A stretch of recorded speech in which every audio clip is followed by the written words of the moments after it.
వాళ్ళు చేస్తా ఉన్న అప్పులు బయటికి రానికోకుండా ఏకంగా దాచేసే ప్రయత్నం చేస్తా ఉన్నారు.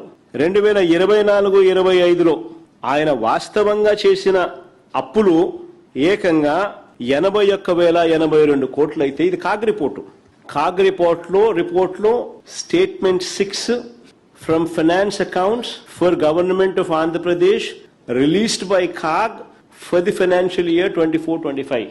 కాగ్ రిపోర్టు స్టేట్మెంట్ 6 ఇది. ఆ ప్రింట్ పెట్టేసినాం అంతే. కాగ్ రిపోర్ట్లోనే తీసుకొచ్చి ఆ ప్రింట్ చూపిస్తా ఉన్నా నీకు మీ అందరికీ కూడా. Net borrowing, net increase in borrowing చూడండి, ఆ కాలం సర్కిల్ చేసినాం చూడండి. 81,082 కోట్లు చూపిస్తా ఉంటే కాగ్ రిపోర్ట్ల ప్రకారం ఏకంగా అసెంబ్లీలో చంద్రబాబు నాయుడు గారు ఈ మాదిరిగా తప్పుడు లెక్కలు చూపిస్తూ 60,000 కోట్ల రూపాయలు మాత్రమే నెట్ బోరోయింగ్ కింద చూపిస్తా ఉన్నారు. అంతా 60,485 కోట్లని. అంటే తప్పుడు సమాచారం, దాచిపెట్టే కార్యక్రమం. ఏకంగా 20,000 కోట్ల అప్పును, వాస్తవంగా చేసిన అప్పును దాచిపెట్టి చూపిస్తా ఉన్నారు.